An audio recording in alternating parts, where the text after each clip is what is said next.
السلام علیکم۔ آج ہم بات کریں گے کہ ابتدا میں انصار نے اسلام کیسے قبول کیا۔ رسول اللہ صلی اللہ علیہ وآلہ وسلم کا معمول تھا کہ حج کے زمانہ میں رؤسائے قبائل کے پاس جا کر تبلیغ اسلام فرمایا کرتے تھے۔ اس سال رجب 10 نبوی میں بھی آپ صلی اللہ علیہ وآلہ وسلم متعدد قبائل کے پاس تشریف لے گئے۔ عقبہ کے پاس جہاں اب مسجد العقبہ ہے، خزرج کے چند اشخاص آپ کو نظر آئے۔ آپ صلی اللہ علیہ وآلہ وسلم نے ان سے نام و نسب پوچھا۔ انہوں نے کہا خزرج۔ آپ صلی اللہ علیہ وآلہ وسلم نے دعوت اسلام دی اور قرآن مجید کی آیتیں سنائیں۔ ان لوگوں نے ایک دوسرے کی طرف دیکھا اور کہا، دیکھو یہود ہم سے اس میں پہل نہ کر جائیں۔ یہ کہہ کر سب نے ایک ساتھ اسلام قبول کیا۔ دوسرے سال 12 شخص مدینہ منورہ سے آئے اور بیعت کی۔ اس کے ساتھ اس بات کی بھی خواہش کی کہ احکام اسلام کے سکھانے کے لیے کوئی معلم ان کے ساتھ کر دیا جائے۔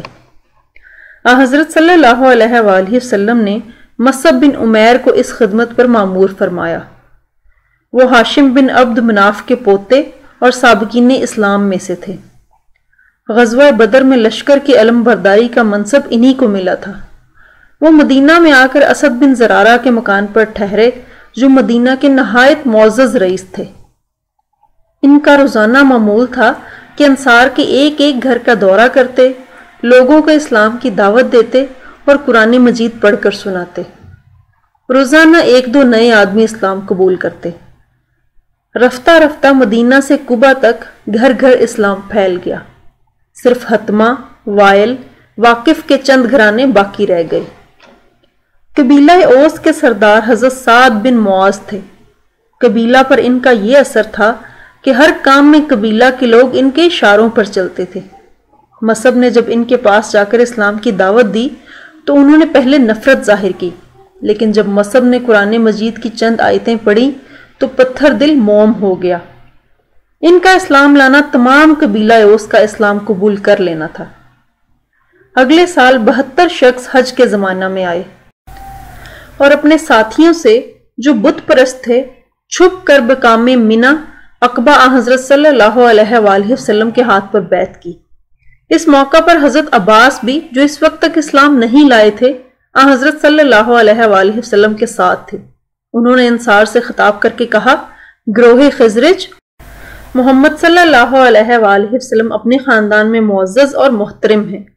دشمنوں کے مقابلہ میں ہم ہمیشہ ان کے سینہ سپر رہے، اب وہ تمہارے پاس جانا چاہتے ہیں۔ اگر مرتے دم تک ان کا ساتھ دے سکو تو بہتر، ورنہ ابھی سے جواب دے دو۔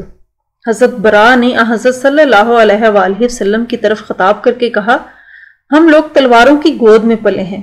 وہ اسی قدر کہنے پائے تھے کہ ابراہیم نے بات کاٹ کر کہا، یا رسول اللہ صلی اللہ علیہ وآلہ وسلم، ہماری یہود سے تعلقات ہیں، بیعت کے بعد تعلقات ٹوٹ جائیں گے۔ ایسا نہ ہو کہ جب آپ صلی اللہ علیہ وآلہ وسلم کو قوت اور اقتدار حاصل ہو جائے تو آپ صلی اللہ علیہ وآلہ وسلم ہم کو چھوڑ کر اپنے وطن چلے جائیں۔ آپ صلی اللہ علیہ وآلہ وسلم نے مسکرا کر فرمایا، نہیں، تمہارا خون میرا خون ہے، تم میرے ہو اور میں تمہارا ہوں۔ حضرت صلی اللہ علیہ وآلہ وسلم نے انصار سے ان باتوں پر بیعت لی تھی کہ وہ شرک، چوری، زنا، قتل اولاد اور تہمت بازی کے مرتکب نہ ہوں گے، اور رسول اللہ صلی اللہ علیہ وآلہ وسلم ان سے جو اچھی بات کہیں گے اس سے سرتابی نہ کریں گے۔ جب انصار بیعت کر رہے تھے تو سعد بن زرارہ نے کھڑے ہو کر کہا، بھائی اب بھی خبر ہے کہ کس چیز پر بیعت کر رہے ہو؟ یہ عرب و عجم اور جن و انس سے اعلان جنگ ہے۔ سب نے کہا، ہاں، ہم اسی پر بیعت کر رہے ہیں۔ مدینہ میں اسلام کو پناہ حاصل ہوئی تو حضرت صلی اللہ علیہ وآلہ وسلم نے صحابہ کو اجازت دی کہ مکہ سے ہجرت کر جائیں۔ قریش کو معلوم ہوا تو انہوں نے روک ٹوک شروع کی، لیکن چوری چھپے لوگوں نے ہجرت شروع کر دی۔ رفتہ رفتہ اکثر صحابہ چلے گئے، صرف حضرت صلی اللہ علیہ وآلہ وسلم، حضرت ابو بکر اور حضرت علی رہ گئے۔ اس کے علاوہ جو لوگ مفلسی سے مجبور تھے وہ مدت تک نہ جا سکے۔